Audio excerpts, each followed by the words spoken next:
No niin, arvoisat ministeri Pertti Paasion läheiset, hyvä yleisö, naiset ja herrat, tervetuloa tähän Turun yliopiston eduskuntatutkimuksen keskuksen järjestämään Pertti Paasio-seminaariin, jossa meillä on tarjolla tällainen 4 tunnin katsaus legendaarisen turkulaisen valtiomiehen, pitkäaikaisen parlamentaarikon ja poliittisen vaikuttajan elämäntyöhön eri näkökulmilta. Hieno kattaus, upeita puhujia, upeaa, että olette kaikki päässeet tänne paikalle.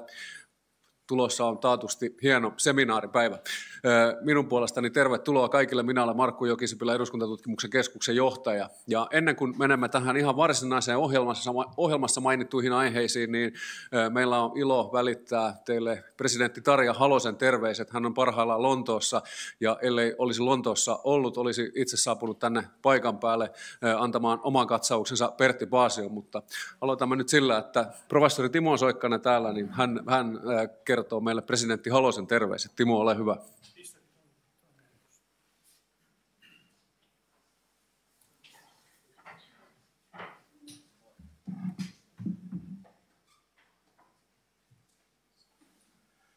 Siis välitän presidentti Tarja Halosen minulle lähettämä viestin hänen pyynnöstään. Parhaimmat terveiseni teille Turkuun Pertti Paasion seminaariin täältä Lontoosta. Pertti Paasio on ollut pitkäaikainen työtoverini ja pääministeri Kalevi Sorsan ajalta, jolloin olimme hänen poliittisia avustajiaan. Pepe oli poliittinen sihteeri ja minun tehtäväni oli keskittyä eduskuntaan ja tosiasiassa pitää yhteyksiä myös ammattiyhdistysliikkeeseen. Minulle se aika oli melkoista poliittista koulutusta. Olinhan liittynyt Suomen sosiaalidemokraattisen puolueeseen vasta 1971.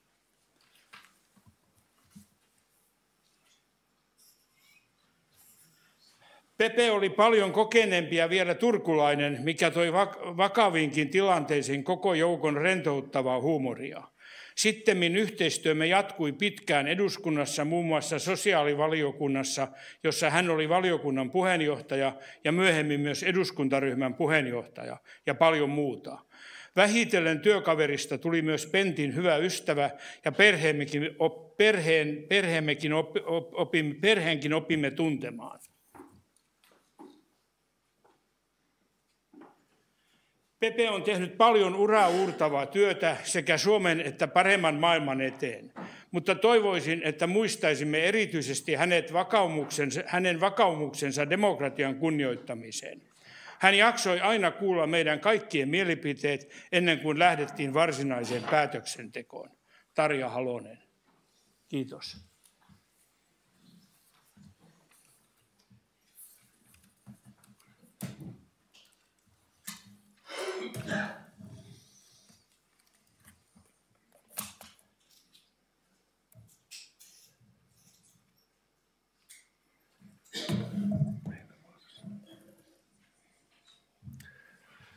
No niin, arvoisa yleisö, minulla on kunnia lausua tällaiset vähän pidemmät avajaissanat tähän alkuun ja ajattelin tässä vähän käydä läpi omiakin muistikuvia ministeri Paasiosta ja sitten siterata teille muutamaa tällaista tarinaa, jota hänestä on kerrottu tai anekdoottia, joita on aika runsaasti.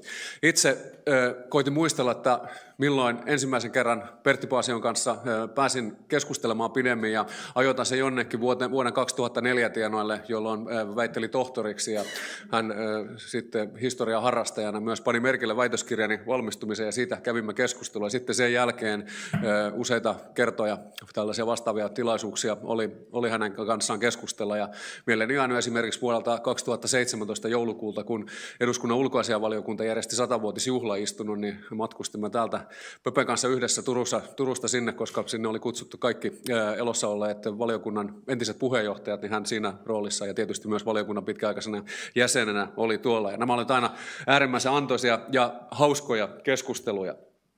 Pertti Paasion eduskuntaura oli komea. Hän nousi ensimmäiseltä varasijalta eduskuntaa Esko Niskasen tilalle 5. heinäkuuta 1975. Sitten onnistui pitämään paikkansa näissä hajotusvaaleissa 1975, joissa samoissa vaaleissa isä Rafael putosi eduskunnasta. Sitten tuli kokemus eduskunnasta putoamisesta vuoden 1979 eduskuntavaaleissa, mutta sitten takaisin vuonna 1982 varasijalta edustaja Jakob Södermanin tilalle. Ja sitten sen jälkeen eduskunnassa aina siihen saakka, kunnes tuli valituksi ensimmäisissä europarlamenttivaaleissa, ensimmäiset euroedustajathan Suomessa valitsi eduskunta niin vuonna 1996. Ja Pertti Paasion parlamentaarinen ura ja toiminta eduskunnassa on kyllä komea. Siihen kuuluu ulkoasiainvaliokunnan puheenjohtajuus erittäin sellaisena mielenkiintoisena aikana, jossa koettiin sitten tämä kylmän sodan päättymisvaihe, Suomen EU-jäsenyyshakemus, sitten tämä pitkä EU-jäsenyydestä käyty kamppailu, joka huipentui tuohon lokakuun 1994 kansanäänestykseen. Jäsenyys perustuslakivaliokunnassa ja jäsenyys eduskunnan pankkivaliokunnassa, sosiaalivaliokunnan puheenjohtajuus vielä. Sitten ehkä eduskunnassa yksi kaikkein tärkeimpiä asemia hänellä oli eduskuntaryhmän puheenjohtajuus vuodesta 1985. Ja tämä oli sellaista aikaa, että elettiin tällaista puolueiden välisen kilpailun isoa siirtymävaihetta Suomessa, jossa keskustapuolueen mahtiasema ikään kuin hivenen kokoaan suurempanakin puolueena alkoi murtua, ja tuon paikan sitten tällaisena valtionhoitajana puolueena otti sosiaalidemokraattinen puolue.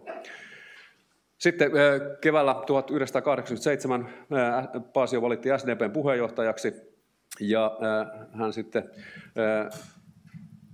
vuonna 1989 siirtyi tuolta puheenjohtajan, tai pysyi puheenjohtajana totta kai, mutta sitten otti ulkoministerin salkun haltuunsa. Tänään varmaan kuullaan tuosta vaiheesta sitten, miten tämä ulkoministeriys tuli tapahtumaan.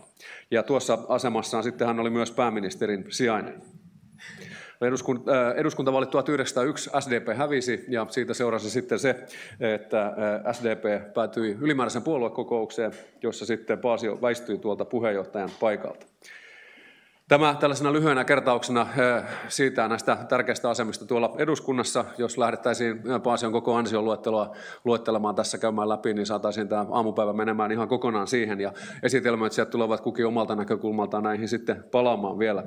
Minä ajattelin muistella sitten tätä ehkä korkeaan asemaan nousseelle poliitikolle poikkeuksellistakin ominaisuutta, mikä Paasiolla oli. Eli kun itsekin olen päässyt tutustumaan moniin merkittävissä asemissa toimiviin poliitikkoihin, niin voisi sanoa, että välttämättä tällaisena tehdasasetuksena niin ei löydy tällaista hienostunutta ja pitkälle vietyä itseironiaa ja kykyä nauraa itselleen, mutta Paasio oli tässä suhteessa aivan toisenlainen, ja täällä salissa on varmasti paljon ihmisiä, jotka ovat näitä hänen kirjojaan lukeneet, niin ne kirjathan, niissä se punainen lanka on aina sellainen, että siellä sattuu ja tapahtuu monenlaisia kommelluksia, ja sitten näiden kommellusten päähenkilöinä, niiden kommellusten kohteena, niin ei ole suinkaan kukaan muu henkilö, vaan päähenkilö itse, eli Pertti Paasio. Eli hänellä oli tällainen loistava kyky sitten löytää huumoria omasta toiminnasta. Sitten mieleeni on jäänyt tällainen hänen sosiaalisten tilanteiden mahtava vainunsa, eli erilaisissa keskustelutilanteissa hän löysi tilannekomikkaa hyvin nopealla tavalla ja yllättävistäkin kulmista, ja mikä tahansa kokous, mihin hän osallistui, niin tällä omalla tietynlaisella huumorillaan, vaikka vakavista asioista tietysti usein puhuttiin, niin hän onnistui tekemään niistä parempia. Ja muutaman tällaisen viisauden, jolta häneltä muistan, niin tähän haluan päivän alkuun mainita. Hän on todennut varmasti politiikkaan liittyen muun muassa näin, että tietysti sudet ja lampaat voivat hyvinkin viihtyä yhdessä, mutta lampaat vaan täytyy vaihtaa päivittäin. Ehkä kuvastaa hyvin tällaista poliittisen toiminnan armottomuutta. Sitten Pertti, hän oli pitkän aikaa Tiistai-seuran jäsen, ja muistan, kun hän sitten kuoli 2020, niin Tiistai-seuran sähköpostilista täyttyi tällaisilla Tiistai-seuran kollegoiden muistelmilla. Siellä oli todellisia helmiä, siitä tuli erittäin pitkä muisteluketju, ja sieltä nyt yhden teille poimin, tai oikeastaan pari tässä mukaan, koska ne ovat niin herkullisia. Markku Heikkilä, jonka kaikki turkulaiset tuntevat, monialatoimija, monilahjakkuus, niin hän perusti Puutorin vessan ravintola, jossa teistä monet varmasti ovat käyneet vuonna 1997. Ja siinä sitten tätä vessaa perustettaessa niin he saavat perustajat ideaa, että sinne pitää saada tällainen aito manneken pispatsas tuonne baaritiskin taakse. Ja sitten Heikkilä mietti, että mistä tällaisen manneken pispatsaan voisi saada, ja hänellä tuli mieleen, että no Pertti Paasiahan on europarlamentissa siellä Brysselissä, niin soitetaan Pepelle. No näin tapahtui, ja sieltä sitten Pepe luovutti melkein varmasti täysin aidon, niin kuin Heikkilä kuvaa, aidon mannen, niin kuin se tuli tunnetuksi tuolla ravintolassa vessamme koristeeksi. Ja sitten siellä oli tuolla puutorin vessan juomalistalla oli erikseen sellainen drinkki kuin viimeinen pisara, jossa sitten tätä manneken pissiä käytettiin. No Pepe sitten Heikkilällä sanoi, että kun hän tuon patsaan oli hankkinut ja toisen Suomeen, niin hän oli joutunut ostamaan sille erikseen lentolipun tuolta lentokoneesta, jotta se saatiin tulemaan. No Heikkilä, joka on myös kovallinen huumorimies, niin letkautti takaisin tähän, että varmaan oli käynyt niin sitten, että arvo euroedustaja oli ostanut tälle patsaalle tuon businessluokan lipun ja velottanut sitten europarlamentilta turistiluokan lipun. Eli koko homma oli ollut pelkkää tuottoa euroedustajalle.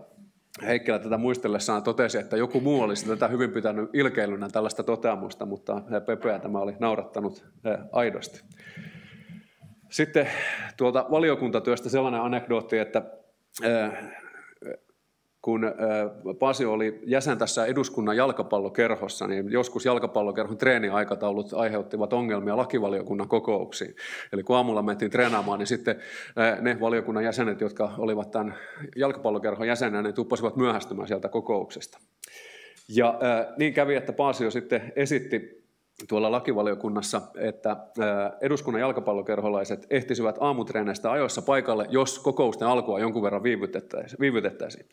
No RKP Jutta Tsili-Akkus, joka oli kyseisen valiokunnan jäsen myös, niin piti tätä ehdotusta täysin pöyristyttävänä, että tärkeän valiokunnan työtä ruvettaisiin jonkun jalkapallon potkimisen takia viivästyttämään, ja vertasi sitten sitä puheessa siihen, että se olisi sama asia, että jos hän pyytäisi siirtämään valiokunnan kokousta sitä varten, että hän pääsisi käymään kampaajalla. No Paasio tähän vastasi, että tämä ajatus kampaajalla käymisestä on erinomainen, jolloin tässä ei ole mitään ristiriitaa. Ja näin sitten päätettiin, että kokouksen aikataulua vähän venytettiin ja pelit pääsivät jatkumaan. Sitten muistan itse käyneeni Pepen kanssa monia sellaisia keskusteluja, joissa hän sitten kriittisestikin usein pohti näiden akateemisten asiantuntijoiden roolia tämän politiikan julkisuudessa siinä, kun meitä päivystäviä dosentteja sitten kukin vuorollaan kutsutaan viisastelemaan siitä, että mitä politiikassa milloinkin on tapahtunut. Ja hän totesi professoreista näin, että professorit ovat sellaisia toimijoita, että he menevät televisioon esiintymään ja kertovat, että nyt on niin, että näyttää siltä, että 10 on enemmän kuin 9. Sitten vielä jäänyt mieleen sellainen, kun hän toimi sitten SDP-seniorijärjestössä myös pitkään tuon aktiivisen poliittisen uransa jälkeen ja joskus sitten koki huolta siitä, että liikkeen ikärakenne ei ehkä ole enää optimaalinen ainakaan tässä aktiivisen poliittisen vaikuttamisen näkökulmalta. Ja sitten hän käytti tällaisena esimerkkinä tästä ikärakenteen muutoksesta sitä, että kun hän kävelee Turun kadulla, niin sitten tulee usein kansalaisia vastaan ja tervehtivät häntä, että kato, poika Paasio, kiva nähdä. Ja siis puhutaan 2000-luvusta tässä kohtaa. No vielä pari anekdoottia. Tuolla eduskunnan puolellahan on sellainen kuin veteraanien muistitietoarkisto, johon on kerätty sitten suuret määrät veteraanikansanedustajien haastatteluja. Taitaa olla nykyään jo, en muista ihan tarkkaa määrää, mutta useita satoja näitä veteraanikansanedustajien haastatteluja. Ne ovat todella herkullisia historiantutkijan näkökulmasta lähdeaineistona. Ja Pepen oma haastattelu on muistaakseni 157 sivua pitkä. Ja siinä sitten hän muistelee näitä eri asemia ja mielestäni varsinkin sitten tuosta ulkopoliittisesta suuresta käänteestä 1980-90-lukujen taitteen kumminkin puolelle esittää erittäin oivaltavia huomioita. Mutta sitten hän pohtii siellä myös laajemmin politiikan asioita ja politiikan julkisuus oli yksi sellainen aihe, joka hänellä sitten herätti hänessä kritiikkiä usein. Hän katsoi, että niin kun journalismi ei pysty tätä tehtävänsä parhaalla mahdollisella tavalla aina toteuttamaan. Ja hän kuvasi tässä haastattelussa tätä politiikan julkisuutta näin, että kansanedustaja saa julkisuutta pääasiassa ihan muilla kuin kansanedustajan työllä. Jos sattuu olemaan epätavallisen kaunis tai epätavallisen rumaa, tai jos pitää hattua päässään täysistunnossa, tai jos tulee polvihousuissa, niin tulee niillä perusteella tunnetuksi, mutta ei sen tavallisen eduskuntatyön kautta.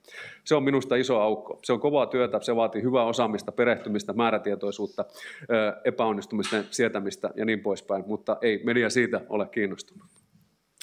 No vielä yhden oman kokemuksen kerron tässä. Vuonna 2014 meillä oli maassa nykyinen presidentti Alexander Stubb pääministerinä ja varmasti muistatte moni sen kohu, joka heräsi siitä, kun hän sitten tällaisessa puolivirallisessa tapahtumassa esiintyi shortseissa näissä polvihousuissa ja siitä heräsi sitten iso keskustelu, että onko tämä pääministerin arvolle sopivaa toimintaa. No, minulle sitten Yleisradiosta soitettiin ja jouduin tähän asiaan sekaantumaan. Minulta kysyttiin sitten näkemystä siitä ja kieltäydyin totta kai pääministerin pukeutumista niin kuin oman mielipidettäni kertomasta, koska se ei nyt asiaan kuulunut, mutta sitten ajattelin, että onko tällä jotain historiallisia vertailukohtia. Ja sitten tulee se juttu, jonka varmaan Pertti Paasiosta näistä kommelluksista kaikkein parhaiten muistetaan, eli nämä eriväriset kengät toukokuulta 1990, kun hän oli kiireessä lähtenyt, niin sitten oli toiseen jalkaan päätynyt musta ja toiseen jalkaan ruskea kenkä. No sen siinä sitten mainitsin lähes 4. vuosisata tapahtuneen jälkeen tässä Yleisradion lähetyksessä ja sitten vähän ajan päästä kilahti sähköpostiini viesti Pepeltä ja hän tässä siteeraan tämän viestin tässä vielä. Kuuntelin äsken Ylen ajantasaohjelmaa. Huomasin ilokseni, vielä totean saatteeksi sen, että tässä Pepelle hyvin ominaisella tavalla niin kuin kritiikkiä saan sekä minä että sitten pääministeri, mutta sellaisella tavalla, että siinä pitää olla tarkkana, että edes ymmärtää sen olevan kritiikkiä. Se on hienovarasta ja erittäin tyylikkäästi ilmastoa. Kuuntelin äsken Ylen ajantasaohjelmaa. Huomasin ilokseni, että palautit kansakunnan tietoisuuteen 4. vuosisadan takaisen kenkävälikohtaukseni ohjelmassa, jossa käsiteltiin nykyisen pääministerin kohtaamaa pukeutumistaan koskevaa kritiikkiä.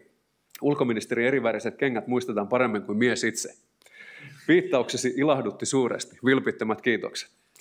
Olit oikeassa mainitessasi kyseisen jalkinevalinnan tapahtuneen vahingossa. Pääministeri Stubbin asusta ei vastaavaa mainintaa ollut. Hänen asuaan ei siis näkemyksesi mukaan ollut valittu vahingossa. Kansakunnan kannalta saattaisi kumminkin olla parempi, jos vahinkotulkintaa ei kokonaan suljettaisi pois. Hyvin tällaista tyypillistä sanailua. Vielä ennen kuin päästään sitten, Vesa Vares tulee meille ensimmäisenä puhumaan Paasioista, niin muutama tällaisen hienon viisauden, mitä on jäänyt mieleen. Mitään ei voi selittää niin selkeästi, että kaikki ymmärtäisivät. Luota kaikkiin, mutta tuo omat kortit. Sitten ehkä yliopistoyhteisössäkin toimiva viisaus. Mitä isompi päällikkö, sitä enemmän aaseja ympärillä. Sitten lopetan tällaisen omaan suosikkiini. Versio Murphyn laista, joka siis kertoo, että kaikki mikä voi mennä pieleen, niin menee pieleen väistämättä. Ja tämähän on yksi Pepen kirjojen otsikostakin tämä Minä ja Murphyn laki. Niin hän oli muotoillut siitä tai kehittänyt edelleen tällaisen Paasion lain, jonka mukaan asia on niin, että jos asia, joka voi mennä pieleen, ei jostain syystä menekään pieleen, huomataan myöhemmin, että olisi ollut onnellisempaa, jos se sittenkin olisi mennyt pieleen. Näin. Näillä alkusanoilla, arvoisa yleisö, paljon tervetuloa vielä tänne Pertti Paasio-seminaariin. Ja meillä on tosiaan erilaisia näkökulmia hänen elämäntyöhönsä tarjolla. Ja tämä sitten esitelmät aloittaa professori Vesa Vares, joka kertoo meille, oliko otsikko Paasion klaani vai Paasion dynastia. Vesa, ole hyvä. Kiitoksia.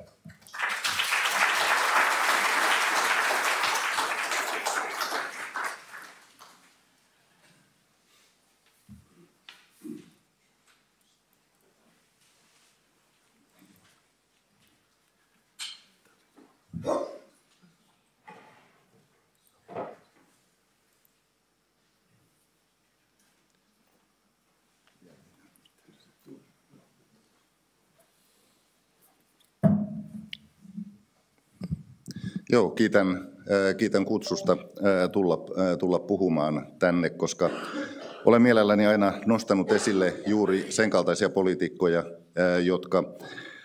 jotka pitäisi tuntea paremmin heidän uransa ja ansioidensa perusteella, mutta jotka sitten sanotaan nyt vaikka niin, ei niin valtavan, ainakaan julkisuuden näkyvän värikkyyden takia pääse yhtä paljon esille. Mutta laitoin tietysti sitten tämän sanan dynastia sen perään kysymysmerkin, koska ajattelin, että se ei ehkä välttämättä kuitenkaan näitä asianomaisia henkilöitä tai sosiaalidemokraattista aatemaailmaakaan niin hirvittävästi houkuttele. No voidaanko politiikassa puhua dynastioista? Monarkioissa ne ovat tietenkin olleet aikaisemmin lähtökohta. Tasavalloissa sen sijaan niiden katsotaan olevan nimenomaan monarkistista hapatusta, joka ei voi olla mahdollista, sillä kansanvaltahan nostaa aina parhaat ja pätevimmät valtaan. Näin hän argumentoivat esimerkiksi Yhdysvaltain itsenäisyysjulistuksen laatijat perustuslakia laatiessaan tai Suomen tasavaltalaiset vuonna 1918 valtiomuototaistelun yhteydessä. Toki demokraattisesti valittujen johtajien jälkeläisillä oli mahdollisuus tavoitella samoja asemia, joita heidän vanhemmillaan ja isovanhemmillaan oli. Mutta massojen aikana tuntui kuitenkin epätodennäköiseltä, että samasta suvusta, samasta perheestä nousisi kovin paljon ainakaan välittömästi uusia johtajia. Toki aina muistettiin nepotismin vaara ja oli myös selvää, että kun joku kasvoi poliittisesti aktiivisessa ja politiikassa menestyneessä perheessä, niin antoihan se lähtöasetelmiin, jos oli intressiä politiikkaa, monia vauhdittavia piirteitä. Vanhempien ja isovanhempien verkostot olivat jo olemassa, tietty politiikan puhetapa ja toimintatapa olivat tulleet tutuiksi, mutta toisaalta saattoi olla seurauksena myös vastareaktio. Kun oli nähnyt vierestä, mitä se politiikka oli ja mitä se sitten ihmiseltä vei, niin päätös saattoi myös olla, no tuohon hommaan en ainakaan koskaan lähde. Haluttomuus lähteä sellaiseen oravan pyörään, minkä omien vanhempien arjessa näki. Ja lisäksi siinä oli myös se tietoisuus, että jos seuraisi vanhempien tai suvun jalanjälkiä politiikkaan, niin olisi hyvin vaikea sitten päästä eroon näistä puheista, kuinka aina on vanhempien suuri varjo, suuret saappaat ja samaten vaikka sitä termiä ei silloin vielä tunnettu, niin tällainen curling-logiikka, eli että olisi hyvin vaikea aina todistaa se, että on päässyt siihen, mihin on päässyt omilla voimillaan, eikä sen takia, että tie on tasoitettu. No tasavallatkin ovat kuitenkin tuottaneet omat poliittiset sukunsa yleismaailmallisesti.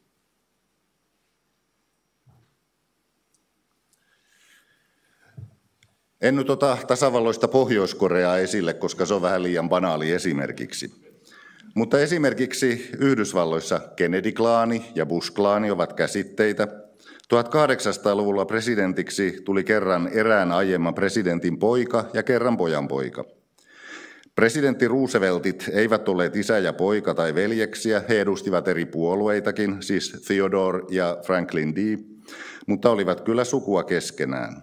Mikäli laajennetaan perhetarkastelua aviopuolisoihin, DDR:n ainoa naisministeri ennen vuotta 1989 oli Margot Honecker.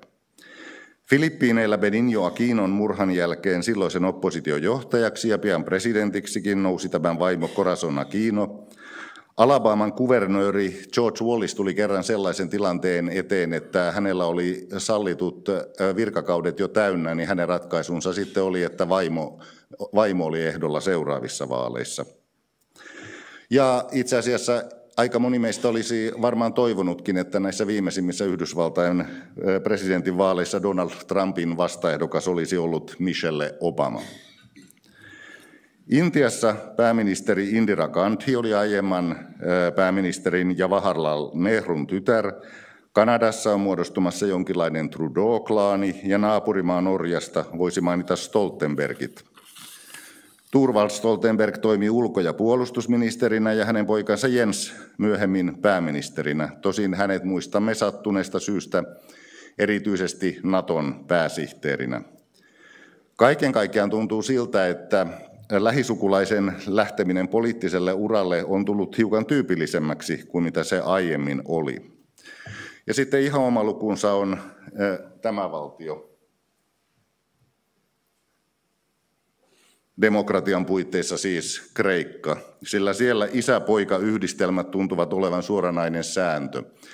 Eli tuossa on hyvin monia näitä sukuja, Venizelosit, Karamanlikset, Papandreut, Mitsotakisit, joilla on useammassa sukupolvessa kulkenut tämä pääministerin virka, ja kun katsotaan vielä kuinka monta kertaa he ovat olleet, niin siellä on kyllä tämä sukulaisuus toiminut aika hyvin. No Suomessa 1900-luvun politiikassa ei tuntunut olevan tilausta millekään klaaneille. Esiinmurtautunut demokratia ja vakiintunut puoluelaitos vetosivat massoihin ja koneistoihin. Poliittista periytymistä näkyi korkeintaan RKP:n piirissä ja se oli tavallaan luonnollista siltä pohjalta, että väestöpohja oli niin paljon pienempi kuin enemmistöllä ja se yhteiskunnallinen asema oli ollut niin vahva aikaisemmin. Esimerkiksi Mäntsälän kapinan yhteydestä muistamamme demokratiaa puolustanut sisäministeri Ernst von Born oli aatelissäädyn maamarsalkan Viktor Magnus von Bornin poika. Myöhemmin olivat muun muassa taksellit. Veljeksiä on kyllä politiikassa ollut. Tuorein tällaisia henkilöitä koskeva tutkimus on Erkki Tuomiojan tutkimus Eino ja Mauno Pekkalasta. Tuomioja itse on puolestaan vielä hänen sille omalle ajalleen epätyypilliselle ilmiölle toisen polven poliitikko, ja hänen tapauksessaan puoluekin sitten vaihtui isän puolueesta toiseen. Muutoin näkyvin toisen polven suomalainen poliitikko oli pitkään varmaankin Hertta Kuusinen, Otto Ville Kuusisen tytär. Vähemmän tunnettu tapaus on huolimatta siitä, että oli monivuotinen ministeri ja pitkäaikainen kansanedustaja Kerttu Saalasti, eli Kyösti Kallion tytär. Ja tietysti Matti Kekkonen oli ministeri ja kansanedustaja ja Taneli Kekkonen suurlähettiläs, mutta heidän tapauksessaan isän varjo oli takuuvarmasti myös taakka, jonka pohjalta kukaan ei edes odottanut heiltä mitään itsenäistä roolia, erityisesti kun heidän nämä uransa sattuivat samaan aikaan, jolloin isän asema oli vahvimmillaan. Ja joskus sukulaisia löytyi erikoisella tavalla aidan hyvin eri puolilta. Kullervo Manner oli Punaisen Suomen kansanvaltuuskunnan puheenjohtaja ja lopulta diktaattori. Veli Albin Manner oli porvarillinen maaherra. Santeri Nuorteva oli SDP:n kansanedustaja ja kansanvaltuuskunnan edustaja Yhdysvalloissa. Väinö Nuorteva oli tiukasti oikeistolainen Uuden Suomen pakinoitsija Olli, joka itse asiassa otti huomattavan paljon enemmän poliittista kantaa kuin mitä häntä käsittelevät kokoomateokset tuovat esille. Näin ollen tyypillistä klaanien muodostuminen ei Suomessa ole ollut. Paasiot ovat tässä suhteessa hyvin omanlaisensa tapaus. Ajanpuutteen vuoksi kunkin kolmen paasion ura voidaan tässä käydä läpi vain niukasti ja pohtien heidän yhteyttään laajempiin suomalaisen yhteiskunnan ja politiikan kehityksen kulkuihin,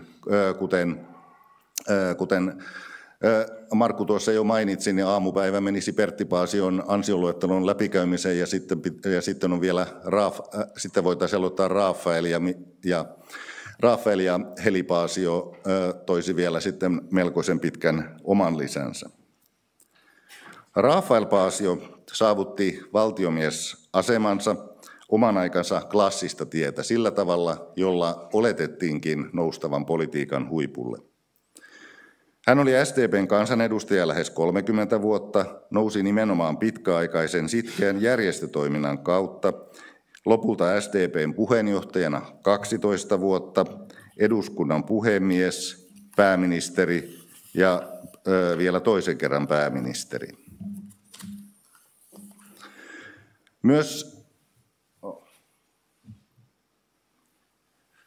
Myös Turun kaupunginvaltuustossa hän istui vuosikymmeniä ja niiden aikana valtuustossa oli koko ajan vasemmistoenemmistö. Juuri kukaan ei olisi kuitenkaan ennen 1960-lukua ajatellut, että Rafael Paasiosta tulisi myös SDP:n sisä- ja ulkopoliittisen murroksen ajan johtaja, tai olisi pitänyt häntä erityisen karismaattisena henkilönä. Tannerin, Leskisen, Pitzingin, Skogin, Simosen osalta sitä värikkyyttä nimittäin löytyi niin paljon, että keskimääräistä näkyvämmätkään henkilöt eivät kovin paljon päässeet julkisuudessa esille. Henkilöinä he olivat ainakin ulospäin laajan yleisön ja julkisuuden kannalta huomattavasti sanavalmiimpia ja siinä mielessä kiinnostavampia. Paasioon liitettiin usein varsinaissuomalainen vähättely. Pari piirua vasemmalle ei todellakaan kuulosta kauhean radikaalilta vallankumoukselliselta julistukselta, tai sitten hidastelu. Kari Suomalaisen erässä pilakuvassa mukailtiin vanhaa sananlaskua ja todettiin, että hitauden ennätys on Paasio jarruttaa kurvissa. Muistaakseni se liittyy siihen vuoden 1972 vähemmistöhallitukseen ja siihen, kun se oli sosiaalidemokraattinen vähemmistöhallitus, jonka oletettiinkin joutuvan väistymään muutaman kuukauden päästä, että kuinka Paasio kuitenkin onnistui pitkittämään tämän hallituksen aikaa. Sillähän oli myös tämä kutsumanimi Nappula-liiga, koska Paasion Paasion ministeritovereiksi oli nostettu hyvin paljon nuoren polven sosiaalidemokraatteja. Rafael Paasio muistetaan myös siitä, että vaikka hänen aikanaan SDP sai Kekkosen ja Moskovan silmissä vanhan tannerilaisuuden viimein anteeksi, niin oikeasti Paasio itse oli tässäkin varovainen, eikä Moskovan vierailullaan osannut tai halunnut käyttäytyä kuin sulava diplomaatti tai Kekkosen kilpailija neuvostosuhteiden alalla. Itse asiassa neuvostoliittolaisethan olivat jopa hiukan hämmästyneitä siitä, että kuinka vähän hän oikeasti sitten keskusteli muodollisuuksien ulkopuolella heidän kanssaan. Ja samaan aikaan 1960-luvulla nousi sosiaalidemokraattien nuori, innokas, ideologinen ja nuoruuden voimaa ja usein myös oikeassa olemisen tunnetta uhkuva uusi polvi, ja SDP uusiutui niin ohjelmien, henkilöiden kuin käytännön tasolla ja muuttui todelliseksi valtionhoitajapuolueeksi. Se olisi kuitenkaan tuskin onnistunut samalla tavalla, jos puolueen johto olisi ollut yhtä radikaalia. Puolueen johto oli sitten se tasoittava tekijä, eli nimenomaan Paasio. Itse asiassa samalla tavalla se meni kokoomuksessakin. Rihtniemi ja Holkeri eivät olleet koskaan lähimainkaan niin reformistisia ja liberaaleja kuin ulkoinen kuva oli, mutta he olivat kuitenkin jotain muuta kuin se aiempi, mihin haluttiin tehdä pesäeroa. Rafael Paasion rooli SDP:ssä oli hyvin samankaltainen. Uudistava, mutta turvallinen ja hyvinvointivaltion syntyminen ja vakiintuminen meidän tuntemissamme muodoissa oli lopulta enemmän hänen pitkän linjansa näköinen lopputulos kuin puolueen nuorten radikaalien innostuneimmat haaveet olivat olleet.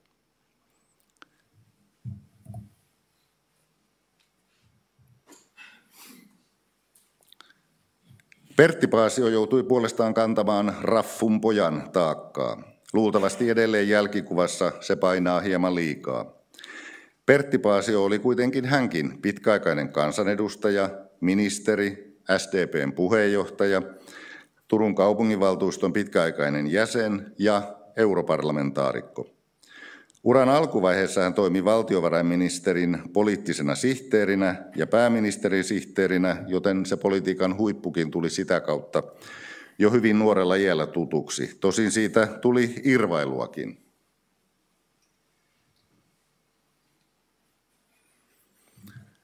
Kari Suomalaisen pilakuva tältä ajalta, ja jos teksti ei näy sinne asti, niin siinä lukee: huomenta taas tämä meidän sossujen perhepäivähoito tuntuu pelaavan hyvin. No, tämä oli sellaista ilkeilyä, mitä Kari Suomalaiselta nyt yleensäkin oli, mutta Kari Suomalaisen pilkka oli yleensä varsin tasapuolista, ja itse asiassa sehän oli myös statussymboli. Jos pääsee Kari Suomalaisen pilakuvan noteraamaksi, niin se oli jo ansio itsessään, osoitus merkittävyydestä. Mutta palaan vielä tuohon edelliseen kalvoon. Pertti Paasiokin oli järjestökoneiston osa ja sen kautta tottunut neuvottelemaan, ajamaan etuja, sovittelemaan ja puurtamaan niin paikallis- kuin valtakunnallisella tasolla. Kalevi Sorsan luovuttua vuonna 1987 puolueen puheenjohtajuudesta hän oli tavallaan luonnollinen ilman fanfaareja tehtävä valinta, joka sopi glasnostin ja optimismin aikaan. Turun kaupunginvaltuustossa hän oli aiemmin joutunut tilanteeseen, jossa vasemmiston asema oli heikentynyt. Vuoden 1976 kunnallisvaaleissa tuli porvarienemmistö, jollaisena se sitten pääsääntöisesti sen jälkeen pysyi tietyin poikkeuksin.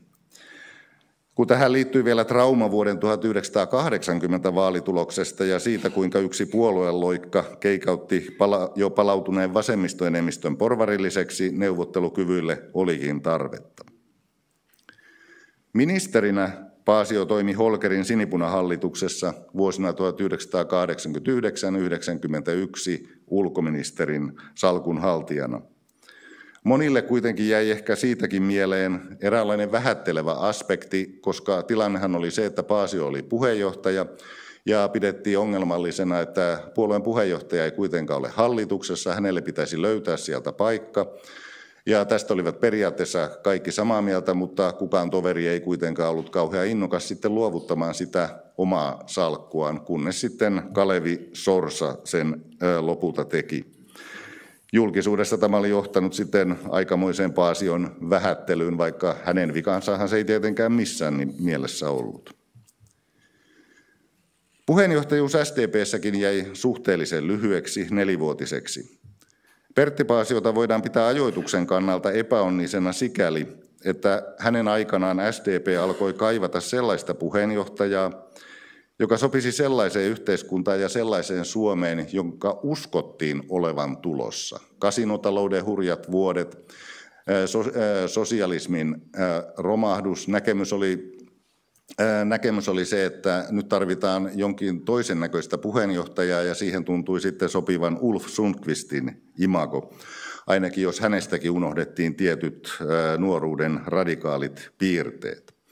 Ja se tuntui sitten jotenkin ajanmukaisemmalta kuin eripariset kengät epähuomiossa valinnut ja puheviasta kärsivä persoona, joka oli hyvä esiintyjä pienemmissä piireissä, mutta karisman osalta samanlaisissa vaikeuksissa kuin isänsä suuren julkisuuden edessä. No, puheenjohtajahan vaihtui vuonna 1991 ja ottamatta sinänsä kantaa persooniin SDP-ajoitus ei mennyt ihan nappiin, koska Suomi ajautui lamaan, STS-pankkikin meni mukana ja silloin Sundqvistin kaltainen imago ei enää näyttänytkään ihan siltä, mitä tarvittiin. Alettiin kaivata pehmeämpiä arvoja ja osallistuttavampaa johtajuutta sekä myös kykyä neuvotella ja puurtaa. Ja sehän olisi ollut nimenomaan sitä Paasion ominta alaa. Mutta hän oli jo sivussa puoluejohdosta. Heli Paasio kuuluu läheisempään historiaan.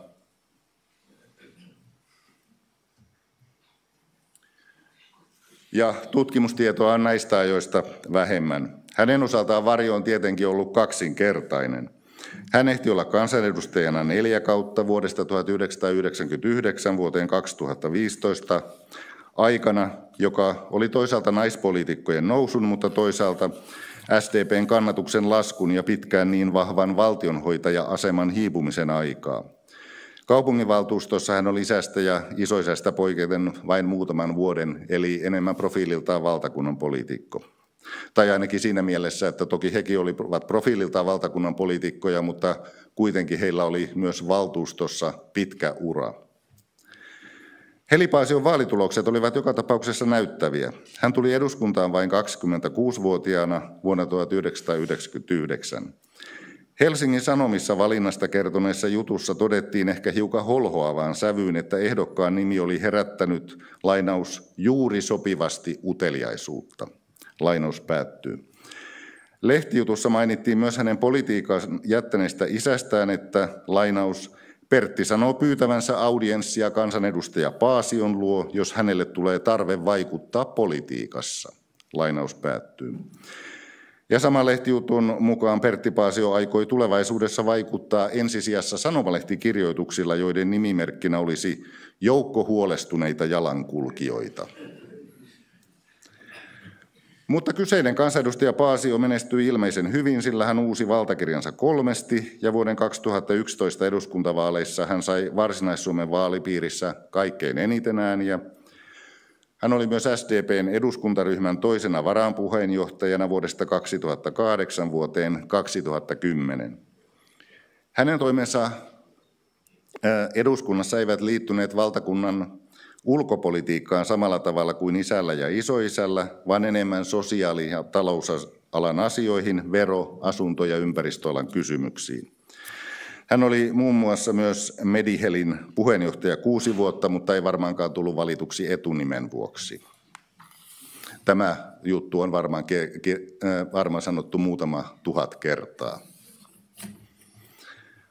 Toisin sanoen ura näytti nousujohteiselta ja 3. ministeri Paasio todennäköiseltä tulevaisuuden ennusteelta. Heli Paasio kuitenkin ilmoitti jo vuoden 2013 lopulla, ettei olisi ehdolla seuraavissa eduskuntavaaleissa mainiten syyksi henkilökohtaiset asiat. Nimitausta vedettiin tässäkin Helsingin Sanomien uutisessa esille, koska samalla todettiin, kuinka 67 vuotta kestänyt Paasioiden mukanaolo Suomen eduskunnassa päättyi. Niin Rafael Paasio, Pertti Paasio kuin Heli Paasio ovat olleet oman aikansa kuvastimia. 3 polven näin näkyviä ja suuria merittejä kerännyt poliittinen perinne niin valtakunnallisella kuin paikallisella tasolla on kuitenkin ollut epätyypillistä. Tämä saattaa kuitenkin muuttua, koska politiikka tunnutaan nykyään nähtävän eri tavalla kuin aikaisemmin. 1900-luvun alussa ihanne oli se, että politiikkaan tuleva henkilö on ensin luonut oman virkauran tai jotain muita yhteiskunnallisia kannuksia ja on sitten sen jälkeen pätevä hoitamaan yhteiskunnallisia ja poliittisia asioita. 1950-luvulla ja erityisesti 70-luvulla sitten yleistyi käsitys, jonka mukaan politiikkaan voi mennä hyvin nuorena ja tavallaan oppia ja opiskella sen nuorisoliittolaisuuden kautta. Ja siitä voi myös tulla vuosikymmenten ura, eikä siinä katsottu olevan mitään häpeämistä. Toki se tuotti sitten kuuluisat fraasit poliittisista broilereista tai ei päivääkään rehellistä työtä, mutta ne kuulostivat konservatiiviselta jumiutumiselta vanhaan. Viime vuosikymmeninä poliittinen ura onkin sitten taas nähty enemmänkin tällaisena vaiheena, josta hankkiudutaan sitten jonnekin muualle, ei kuitenkaan ajatellen niin, että se on astilauta tai palkkiovirka, vaan että yhteiskunnallinen vaikuttavuus on niin paljon monessa muussakin asiassa kuin eduskunnassa. Politiikassa voidaan hyvin olla vain käymässä. Uskoisin, että vaikka jokainen tapaus on henkilökohtainen ja vaikka kaikki nämä ajattelutavat ovat osittain päällekkäisiä, niin Paasioiden urassa tämä yhteiskunnan ja politiikan muutos voidaan nähdä havainnollisesti toteutuneena, ilman että siitä on kuitenkaan koskaan tehty mitään erillistä päätöstä. Paasiot ovat poliittisena ilmiönä suomalaisen demokratian ja sen muutoksen kulmakivien merkittäviä rakentajia, mutta tuskin he itse mielellään puhuisivat dynastiasta tai edes klaaneista, mutta sanoisin, että he ovat varmaankin tottuneet olemaan niitä, jotka ovat katsoneet ja hyvin perustellusti olevansa se aikuinen huoneessa. Ja on sääli, että julkisuus ja myös tutkimusintressit kovin usein ovat kiinnostuneita niistä, jotka ovat äärilaidoilla, ovat äänekkäitä ja värikkäitä ja kiinnostavia sitä kautta, mutta joiden se lopullinen vaikutusvalta lopputulokseen on kuitenkin hyvin rajallinen. Kiitos.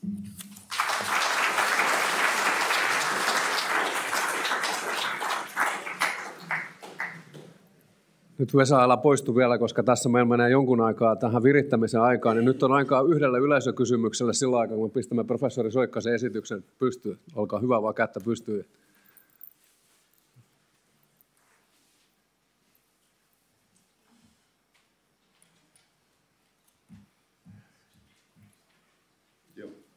Mulle jäi aina semmoinen kuva, että Paasiot eivät olleet, tai heillä oli aina oppositio Turussa. Mistä se oppositio tuli?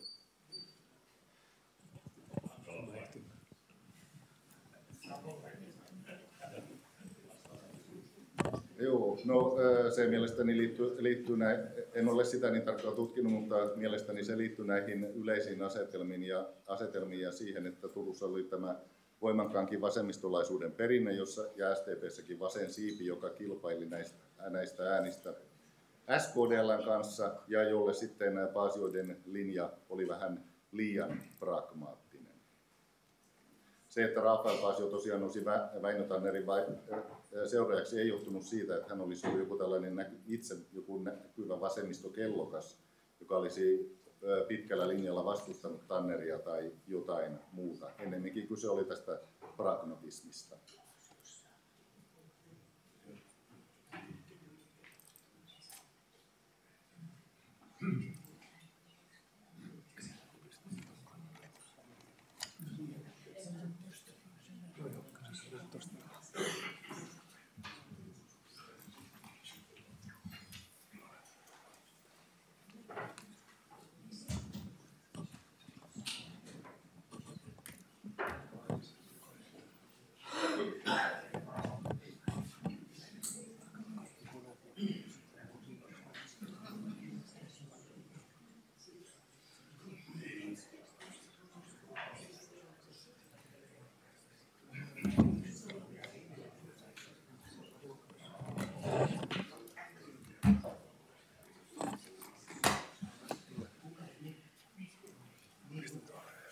Okei, mä koitan puhua osittain ilman mikrofonia.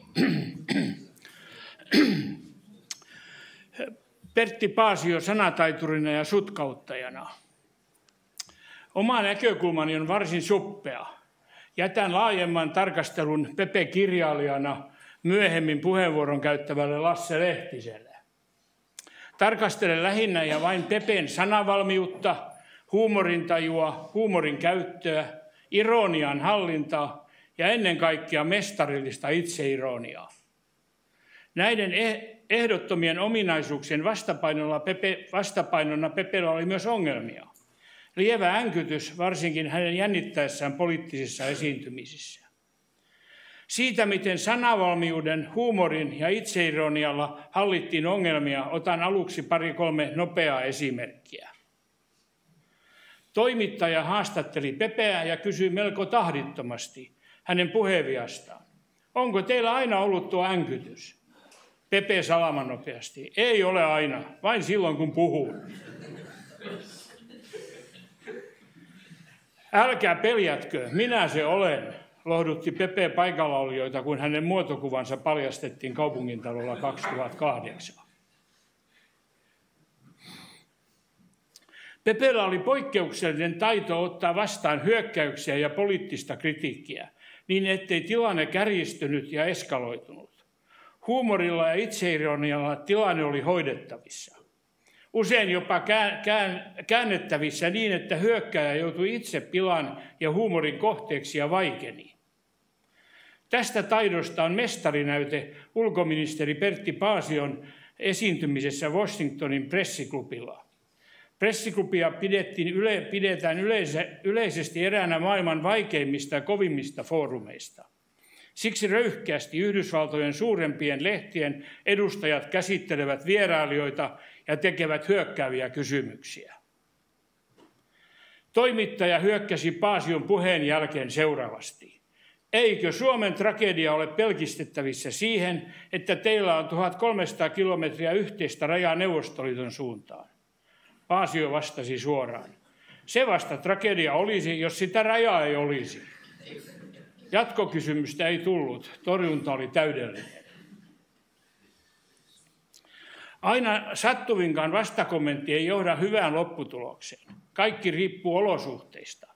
Tunnettu esimerkki on Pepen kommentti vastaantulijalle, joka kiinnitti huudahduksella huomiota hänen jalkineisiinsa. Eriväriset kengät. Pepe, ei tämä mitään uutta ole. Minulla on kotona toinen samanlainen pari.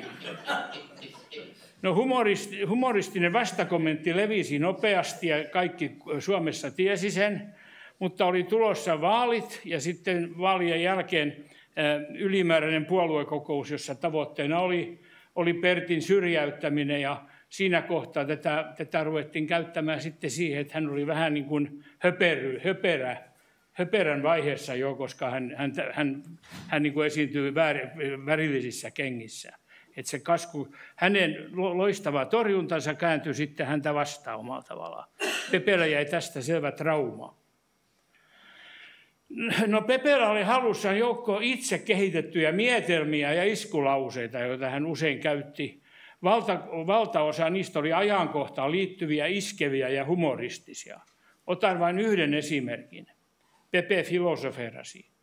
Jos posti on Itella, pitäisikö Alkon olla Otolla? Kun jatkossa tarkastelen Pepen tyyliä esittää vain suppeita esimerkkejä temaattisesti, niin mä etenen temaattisesti eri aikakausilla. Yliopisto- ja opiskeluajalta mä kerron niitä, joita on ehkä eniten, koska mulla on jonkunnäköistä omakohtaista kokemusta niistä. Pepen kaupunginvaltuustokausilta ja eduskunta-ajalta muutamia ja sitten ulkosuhteiden, lähinnä ulkoministeriön, YK ja EU-ajoilta ja sitten Pepen matkoilta. No opiskelu- ja yliopistoaikojen juttuja. Pääsin 67 sisällä yliopiston vastaperustettuun yhteiskuntatieteelliseen tiedekuntaan. Pepe oli niin sanottu humanoidi. Hän oli kirjattu aikanaan humanistiseen tiedekuntaan jo 50-luvun lopulla.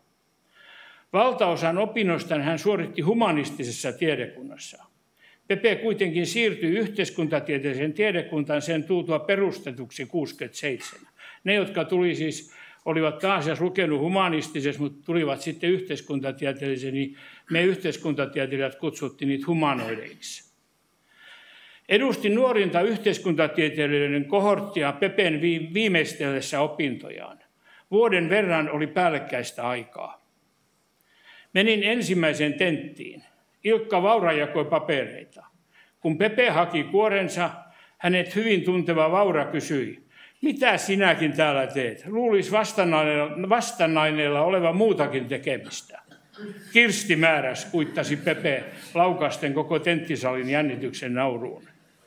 Pepe oli legenda nuorten yhteiskuntatieteilijöiden keskuudessa. Hänestä kiersi lukuisia juttuja. Pepe ei ollut kovin ahkera ja menestyvä opiskelija.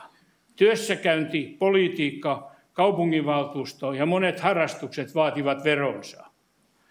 Valtio-opin laudaattorin suullisessa tentissä professori Pertti Pesonen kysyi, mitä Pepe tiesi tunnetun tutkijan demokratiakäsityksestä. Pepe ei ollut lukenut koko kirjaa. Hän ei yrittänyt säveltää, vaan totesi rehellisesti. Herra professori, en tiedä sitä yhtään mitään.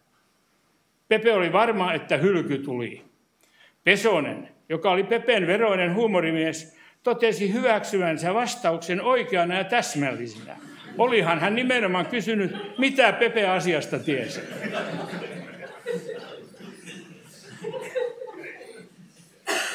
Siihen aikaan suulliset tentit olivat vielä käytössä ja Pepen retoriset taidot ja itseironia palkittiin useissa tilanteissa. Pepe osasi höystää vastauksiaan ja kommenttejaan mietelauseella. Yksi tällainen oli hänen demokratiaan käsitteeseen liittämänsä. Tietysti sudet ja lampaat voivat hyvinkin viihtyä yhdessä. Lampaat vaan täytyy vaihtaa päivittäin. Pepe oli ollut näkyvästi opiskelijaelämän poliittisoitumisen kärjessä. Eräänlainen polunnäyttäjä. Hänet oli aikanaan valittu ylioppilaskunnan vaaleissa edustajiston ensimmäisenä ja suoraan poliittisen puolueen listoilta. Pepe muisti aina muistuttaa, että Juffe Vikaatman mukaan hän ei saisi seuraajia eikä poliittisilla puolueilla olisi opiskelijamaailmassa mitään tulevaisuutta. No, kehitys näytti kumpi herroista oli oikeassa. Pepe oli myös polunraivaaja kokonaiselle sukupolvelle, jonka edustajat myöhemmin valtasivat koko Turun. Tuohon samaan uuteen laajaan sukupolveen on laskettavissa Pepen lisäksi muun muassa Jukka Mikkola, Armas Lahoniitty, Leena Koikkalainen, Juhani Leppä ja niin edespäin. Uudet tiedekunnat, oikeustieteellinen 1960 perustettuna ja yhteiskuntatieteellinen 67, tarjosivat ponnahduslauta uudelle sukupolvelle. Pepe ensimmäisenä sukupolvesta oli päässyt jo varhain kaupunginvaltuustoon. 1980-luvun vaihteessa siitä eteenpäin tuo uusi sukupolvi piti kaupunginjohtajan, kaupunginhallituksen ja valtuuston johtopaikkoja tiukasti käsissään. Turku oli Turussa ja Turun yliopistossa opiskelijoiden käsissä. Kun sitä ennen usein ne oli Helsingin yliopistosta tai muualta Suomesta, niin tässä on selvä sukupolven vaihdos, että 90-luvun taitteesta niin ne on pääasiassa Turussa tämä eliitti, niin on Turun yliopistossa tai Turussa opiskeleita. Tämän sukupolven asenneutuminen oli kriittisempi kuin edeltäjiensä. Tältä sukupolvelta niin opin Hämeenportin pöydissä ja kantapään kautta lauseen, kyllä argumentti auktoriteetin voittaa. Pepe oli tuon sukupolven polunraivaaja, sukupolven, joka ensimmäisenä uskalsi esittää yliopistolla kritiikkiä. Eräs varhainen mielenosoitus ajalta, jolloin sellaiset olivat sopimattomia, jonka kaikki tiesivät. Kun mäkin tulin yliopistoon, niin se kerrottiin heti. Ja sitä ennen ei yliopistossa oikein mieltä osoitettu. Kyse oli tilastotiedettä opettavasta Heikki Alikoskesta. Tilastotiede ei ollut Pepen vahvimpia puolia. Mä joutuisin myöhemmin tämän Alikosken kanssa myös sitten hankaluuksiin. Paitsi että tilastotiede oli vaikeaa, niin lisää hankaluutta oli Alikosken tapa luennoida. Hän kirjoitti puhuessaan kaiken liidulla taululle, oikealla kädellä ja hyvin pienellä käsialalla. Pyyhesieni oli vasemmassa kädessä taulua vastaan. Alikosken kävellessä taululla sivuttaen vasemmalta oikealle oli pystyttävä lukemaan tekstiä pyyhesienen ja vasemman korvan välistä ennen kuin se pyyhkiytyi pois. Ja kaiken lisäksi tekemään vielä muistinpanotkin. Siis hän kirjoitti näin ja tässä oli sieni ja tästä välissä piti kirjoittaa, kun hän meni eteenpäin. Kun luentosali oli vielä suuri ja todella vaikea saada selvää Alikosken kirjoituksista. Niinpä Pepe oli toisen toverin kanssa ottanut mukaansa kiikarit ja takarivistä toinen kiikaroi näyttävästi Alikosken kirjoittelua taululla ja saneli toiselle ylös kirjoitettavaa. Tässä on kuvakin siitä. Näin eteni parituntinen. Luennon jälkeen Alikoski oli vaatinut herroja jäämään puhutteluun ja pitänyt mielenosoitusta täysin sopimattomana. Alikoski oli mielenosoituksen jälkeen hieman parantanut tapojaan, mutta vaikeuksia jäi. Tämä oli niin kuuluisa, että tästä oli kaikki piirustuksia. Mäkin heti silloin, kun tulin, niin tämä oli Pepen järjestämä mielenosoitus. Temppu sai legendaarisen maineen. Pepe on itsekin myöhemmin muistellut tempausta, mutta turhan maltillisesti. Hän kertoo tapahtuman myöhemmissä kirjoissaan. Hän kertoo tapahtuman päällisin puolin oikein, mutta toteaa Alikosken opetuksen olleen laadukasta, eikä meillä ollut mitään syytä mielenosoitukseen. Kyse ei kuitenkaan ollut opetuksen laadusta, vaan tekniikasta, ja mielenosoituksen oli aihetta, minkä saatoin todeta perässä tulijana vielä vuosia myöhemmin. Ikä vaan pehmittää vanhat radikaalit. Kuten sanottu, päällikkäinen opiskeluaikamme uudessa yhteiskuntatieteellisessä tiedekunnassa jäi lyhyeksi, 1 vuoteen. Mutta tilanne sai yllättävää jatkoa. Aikanaan minulle määrättiin tuutori. Sain käskyn mennä kello 8 tapaamaan Armas Lahoniittyä, josta siis tuli tuutorini. Armas asui Ylioppilaskylässä. Hakkasin pitkään ovea. Kun ovi viimein aukeni, Armas tokasi yksikantaan. Se kuule tarkoittaa 8 illalla ja Hämeenportissa, ja ovi vedettiin kiinni. Kun illalla menin paikalle, istui samassa pöydässä joukko nuoria demareita. Armas viittasi minuun. Siinä on ensimmäinen tuutoroitaveni. Se hakkasi jo aamulla 8 ovea. Pepe otti osaa. Onko se Hannu Soikkosen poika? En ollut. Sukua kyllä. Hannu oli siis SDP:n historiankirjoittaja. Hannusta juttu siirtyi Juhani Paasivirtaan, joka oli poliittisen historian professori ja Väinö Tannerin ja Pappa Paasion tuttu. No Hannun ja Paasivirran siiveellä uin sisään pöytäseurueeseen. Sitten me pidettiin tämmöisiä tuutorointitilaisuuksia Hämeenportissa. Tuossa on se tämmöinen taulu, niitä tilaisuuksia sitten toi Lahoniitty kutsuu tuopin alla tilaisuuksiksi. Ja sitten kun toi todellinen Hämeenportti lopetettiin, niin mä onnistuisin ostamaan tuon taulun. Se on mulla kotona, mä usein istun sen alla. Meitä tuutoroitavia oli 3 ja oli sovittu lähdettävän Prankulle tanssimaan. Pepe tuli paikalle ja juttua piisasi. Joku meistä toi esiin tanssimaan lähtemisen. Pepe otti Lahoniityltä tuutoroinnin ja kysyi, tiedättekö mikä on tanssin objektiivinen määritelmä? Ei me tiedetty, johon Pepe tuutoroi. Objektiivisen määritelmän mukaan tanssiminen on turhaa hyörinä hyvän tavaran ympärillä. Olen muistanut ja noudattanut määritelmää koko ikäni. Pepe selvästi tuutoroi tuutoria. Yhdessä Pepe ja Armas olivat loistavia tuutoreita ja hyödyin tilanteesta paljon. Otan esimerkin jo aiemmin sivutusta tilastotieteen Alikoskesta. Valitin vaikeuksia päästä läpi Alikosken kurssista. Herrat opastivat Pepen johdolla. Alikosken kurssille kannattaa mennä kevätlukukaudella ja kun et kuitenkaan pääse läpi, niin menet kesällä kassakurssille. Silloin Ali saa sportterit läpipäässeiden määrän mukaan. Ja näin tein ja läpi pääsin. Eli hän tyrmäsi niin kuin normaali lukukausilla niitä, niin sitten niitä jäi niin kuin meikäläinenkin sinne kesäaikaan. Ja se oli tämmöinen sportterisysteemi, mistä sai korvauksen läpipäässeiden määrän mukaan. Ja tämäkin oli semmoinen, joka auttoi mua hirveästi. Valtio-opin 50-vuotisseminaarissa Pepe muisteli noottikriisin poliittisesti kiihkeän ajan osuneen hänen opiskeluaikojensa alkuvuosiin. Luennoillakin puhuttiin politiikkaa. Professori Pesonen luennoi kuitenkin hienovaraisesti. Kuolleet ovat Sibelius ja Paasikivi, mutta jäihän meille Malmsten ja Kekkonen. Jokainen ymmärtää eron, mikä ykkösluokkaa ja kakkosluokkaa. No, tämä tuli jo tässä esillä, että Pepe vitsaili sitten perässä siihen, että professorit menevät nykyisin jatkuvasti televisioon esiintymään ja kertomaan, että nyt on niin, että näyttää siltä, että 10 on enemmän kuin 9.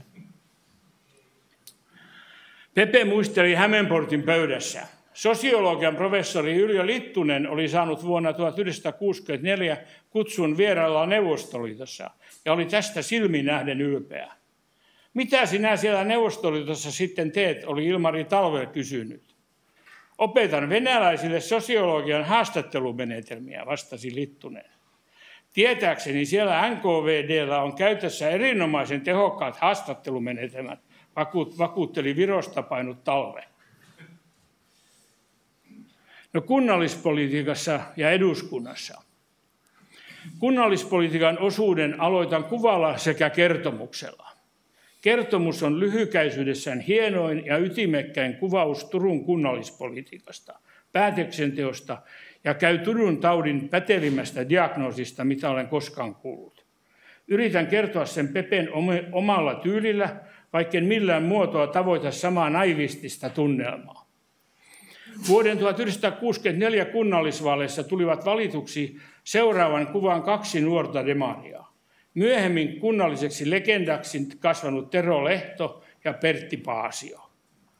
Tässä on herrat, ja ne oli sitten 20 vuotta ollut yhtäjaksoisesti valtuustossa. Ja tässä on 20-vuotisjuhlat. Pojat viettivät valtuustotulonsa yhtäjaksoista juhlaa, joista toi kuvakin siis kertoo. Kummatkin olivat siis päässeet samanaikaisesti valtuustoon.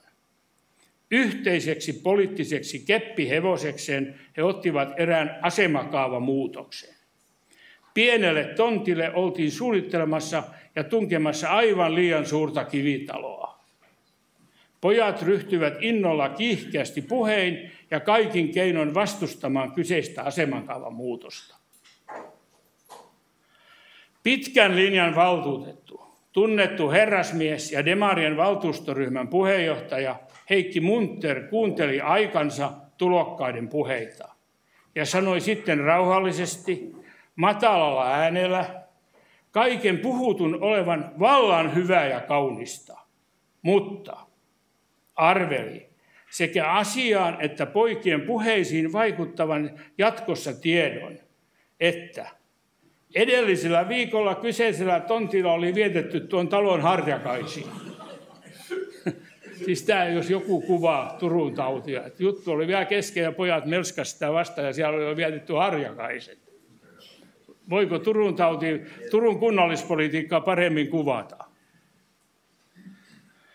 Pepen lempijuttuihin kuului aikanaan kuvaus Lehdon, siis tämän hänen kaverinsa samaan aikaan, Lehdon valinnasta kiinteistö- ja rakennustoimen lautakunnan puheenjohtajaksi. Sehän oli tämä superlautakunta. Valinnan selvittyä lautakunnan sihteeri, varatuomari Hillevi Koponen ihmetteli, miten kansakoulun käynyt Lehto luuli osaavansa johtaa superlautakuntaa, jonka johdossa on aina ollut akateemisesti koulutettu kaupunginjohtaja. Terho vastasi huomannensa, että kun valtuuston puheenjohtaja Nuijan oli valinnan vahvistamiseksi pamahtanut pöytään, viisaus laskeutui hänen päälleen. No, ulkoministeriön ja ulkosuhteiden juttuja. Pepe kertoi, että hänet muistetaan Brysselissä erityisen intohimoisena miehenä. Kun joku läsnäolesta uskalsi epäillä, Pepe kertoi euroedustaja Paasion nimen osoittautuneen säännöllisesti ylivoimaiseksi parlamentissa. Paasio vääntyi aina systemaattisesti passioksi. Lopulta Pepe pyysi puheenvuoron ja valaisi parlamentille asiaa seuraavasti. Paasio is who I am. Passion is what I am. Paasio tarkoittaa, kuka minä olen, ja passio intohimo sitä, millainen olen. Ja tämä maine sitten pysyy hänellä naisten keskuudessa siellä kauan. No kerron seuraavan jutun niin kuin se on joskus julkaistu, kun se käsittelee mua itseäni. Timo Soikkanen oli 1980-luvun lopussa tehnyt sopimuksen UM:n kanssa sen historian kirjoittamista Kekkosen kaudella. Sopimuksen kuului työtila ja tietokone. Ensimmäisenä työpäivänä Soikkanen tiedusteli varovasti kansliahenkilökunnalta, voisiko saada koneen, joka käyttää teko-ohjelmaa. Ohjelma oli suomalaisten kehittämä ja valtionhallinnon käytössä, mutta lähes kokonaan poistunut käytöstä 80-luvun loppuun tultaessa. Virkailija poistui takahuoneeseen ja Soikkanen kuuli osittain käydyn keskustelun. Käyttääkö meillä enää kukaan tekoa? No, se toinen turkulainen, kuului vastaus, jonka äänensävy ei jättänyt epäilyn sijaa lausujan käsityksestä erästä länsisuomalaisesta ihmisryhmästä. Virkailija kertoi palattuaan, ettei tekoa enää käytetty ja asia jäi silleen, eikä Soikkanenkaan rohjennut asiaa sen enempää kaivella. Kun hän myöhemmin tuli kirjoituksessa siihen ajankohtaan, jolloin tietokoneet otettiin käyttöön ministeriössä, hän tiedusteli, milloin teko poistui käytöstä ja kuka oli sen viimeinen käyttäjä. Vastaus kuului, ulkoministeri Pertti Paasio 1900-luvun alussa. Kun aikanaan tapasin Pepen matkalla Turku-Helsinki junassa ja kerroin tuon jutun, kehkeytyi tilanteesta uskomattoman hauska keskustelu. Turku-vastaisuudesta ja Pepen kokemuksista. Lopuksi Pepe teoretisoi sillä, mihin yhteiskunnallisessa hierarkiassa helsinkiläisillä avoin turkulaisvastaisuus ylettyi.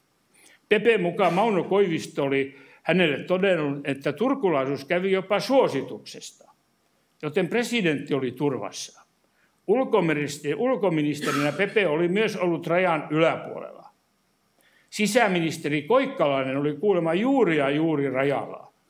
Mutta kansanedustajuus ei Pepen kokemuksen mukaan riittänyt, päinvastoin. Hän oli saanut kaiken maailman turkuherjoja kansanedustajana. Euroopan parlamentissa oli työntäyteinen päivä. Suomalaisille tärkeitä asioita oli tulossa käsittelyyn. Tulkin koppiin istui Pepen pikkuserkku Eero Piimies.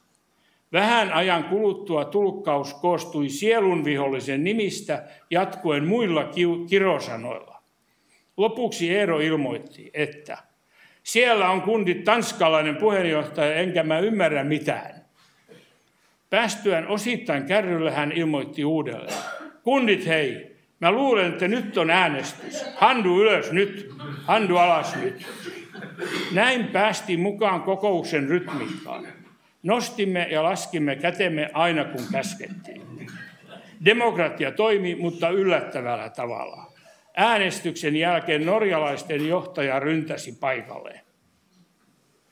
Hän raivosi ja karjui. Sen verran saimme selvää purkauksesta, että olimme juuri kaataneet oman esityksemme. Ja sitäkin pahempaa oli, että olimme kovalla suostuttelulla ja painostuksella saaneet norjalaiset taipumaan aloitteen taakse. Nurin esitys oli mennyt norjalaisten tiukasta puolustuksesta huolimatta. Lopetan esitykseni melko ajankohtaiselta tuntuvalla jutulla, ja joka kertoo kysymyksen asettelun taidosta, joka oli Pertillä yksi tämmöinen, hän osasi tehdä tämmöisiä vastakysymyksiä, ja tärkeydestä, jonka Pepe on itse kertonut tämän jutun. Parlamentin espanjalainen ryhmä oli pyytänyt Pepeä kertomaan Suomen turvallisuusratkaisusta. Tämä on omalta tavalla vähän ajankohtainenkin. Espanjan puolelta keskustelun avasi Crespo, parlamentin entinen puhemies. Hän esitti seuraavan kysymyksen perusteluiden. Kun teillä on 1300 kilometriä pitkää rajaa Venäjän kanssa, ja koska teidän sen vuoksi täytyy elää jatkuvan pelon ja kauhun vallassa, miksi ihmeessä te ette halua kuulua NATOon? Vastauksessani kiistin ensin perustelut sanomalla, että me suomalaiset emme elä enempää jatkuvan kuin tilapäisenkään pelon saatika kauhun vallassa. Toiseksi sanoin, että me emme koe sotilaallista liittoutumattomuuttamme minään vammana tai sairautena, joka tulisi parantaa. Me pidämme ratkaisuamme aktiivisena valintana, jolla on turvattu rauha ja vakaus Euroopan pohjoisosiin. Jos yhtäkkiä hylkäisimme tuon politiikan ja liittoutumisemme sotilaallisesti, tilanne tuon pitkän rajan kummallakin puolella suurella todennäköisyydellä huononisi. Mielestäni, siis Pepen mielestä, loogiset perustelut eivät läpäisseet epäilyn muuria niin vain. Venäjän raja nähtiin edelleen pelon porttina. Keskustelun jatkuessa tältä pohjalta esitin lopuksi retorisen vastakysymyksen. Tämä oli just Pepen taitoja, nämä vastakysymykset. Kun Espanjan ja Venäjän välillä on äkkiä laskien 8-9 maata, niin miksi ihmeessä te sitten kuulutte NATOon? Keskustelu päättyi lähes kosketeltavaan hämmästykseen. Asiaa ei ollut kukaan pohtinut tästä näkökulmasta. Kiitos.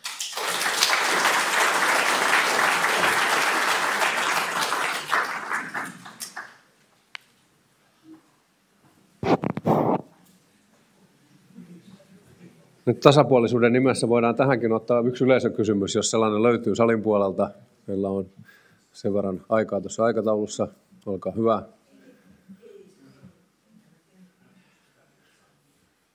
Ja meillähän on tuo seminaarin loppupuolella on sitten niin kuin varattu erikseen jakso sitten sille, että päästetään yleisökin ääneen, mutta tässäkin saa kysyä. Tai jos ei tähän väliin tule kysymyksiä, niin sitten minulla on ilo ja kunnia toivottaa seuraava puhuja tervetulleeksi. Eli tämä Timon esitys oli ihan hyvä johdatus, kun tämä passio, intohimo tuli mainittua, niin nyt ehkä sitten niin varmaan huumoriakin kuullaan edelleen, mutta sitten siirrytään näin passioiden intohimojen maailmaan, poliittisten intohimojen maailmaan. Ulpu Iivari on ollut, Pertti Paasion läheinen yhteistyötoveri, ensin eduskuntaryhmän puheenjohtajana 80-luvulla ja sitten puoluesihteerinä vuodesta 1908. Eduskuntaryhmän sihteerinä, joo, kyllä. Ja sitten päässyt läheltä näkemään nämä vaiheet silloin, kun Paasiosta tuli puheenjohtaja ja sitten senkin tiukan vaiheen, jossa mietittiin, että kenestä tulee ulkoministeri ja kenestä tulee eduskunnan puhemies ja näin poispäin. Ja Ulpu Iivarin tämä puoluesihteeriys sijoittuu mielenkiintoisen vaiheeseen suomalaista poliittista historiaa, koska se oli sitä aikaa, jolloin naiset sitten alkoivat murtautua laajemmin painaviin poliittisiin positioihin. Ja Ulpu Iivari oli, jos oikein muistan, niin ensimmäinen suomalainen naispuolinen puoluesihteeri. Ulpu Iivari, ole hyvä.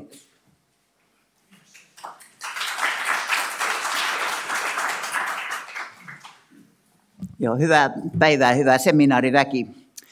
Ennen isät menivät tupoon, mutta nyt ne menevät kotiin. Jotenkin näin lausui valtiovarainministeriön entinen valtiosihteeri Raimo Sailas kaihoisasti lehtihaastattelussa pari vuotta ennen kuolemaansa. Hän tarkoitti tällä poliittisen kulttuurin, mutta myös perhe-elämän muutosta, joka syrjäytti pitkät lounaat ja saunaillat, miesten ystävyyden ja yhteistyön, joka syntyi sodan jälkeisen Suomen aseveliakselista, jonka myötä esimerkiksi sosiaalidemokraateilla oli oma ovi Etelärannan työnantajapyhättöön poissa kommunistien katseilta. Pertti Paasio ei liiemmälti Etelärannan ovea käyttänyt, mutta oli mukavan yhdessäolon lounastapaamisten illanistujaisten mies. Jo ennen kansanedustajan uransa hän pääsi tutustumaan pääkaupungin poliittisiin piireihin ja sen tapoihin, kuten täällä on jo kerrottu. Ensin Mauno Koiviston poliittisena sihteerinä Rafael Paasion vähemmistöhallituksessa 1972 ja sitten keväällä 1995 pääministeri Kalevi Sorsan kabinetissa hallituksen jo horjuessa. Pepen sosiaalisuus ja hyvä luontoisuus auttoivat häntä eduskuntaryhmän puheenjohtajan tehtävässä. Paasio loi ryhmään keskustelevan ilmapiirin. Vaikka hänellä oli ryhmän sisällä oma ystäväpiirinsä, hän kohteli ryhmän jäseniä mielestäni tasapuolisesti. Sosiaalidemokraattisen eduskuntaryhmän oma toiminta oli Paasion aikana normaalin valiokunta- ja täysistuntotyöskentelyn lisäksi aktiivista ja hauskaakin. Ryhmän jäsenet syvensivät tietojaan muun muassa Paavo Lipposen vetämässä talouspoliittisessa ja Erkki Liikasen johtamassa ulkopoliittisessa kerhossa. Aatteellista pohdintaa varten oli Liisa Jaakonsaaren Kautski-kerho. Osa sosiaalidemokraattisista kansanedustajista muodosti Demarihelmet-nimisen ohjelmaryhmän, jonka kantava voima oli Pentti Lahtinuuttila. Ryhmän toiminta alkoi Nummelan työväenyhdistys Elon talolla. Sen sen yhdistystä yli 40 vuotta johtanut Veikko Helle oli kutsunut ryhmän vieraakseen, ja saattoi olla juuri tuo tilaisuus, jossa Paasio ensimmäisen kerran esitti joidenkin muiden miespuolisten ryhmätovereiden kanssa pienten joutsenten tanssin Tsaikovskin baletista Joutsenlampi. Eduskuntaryhmän pöytäkirjat kertovat tuolta ajalta myös kiivaista keskusteluista. Yksi sellainen käytiin professori Ilkka Saraviidan alustuksen pohjalta.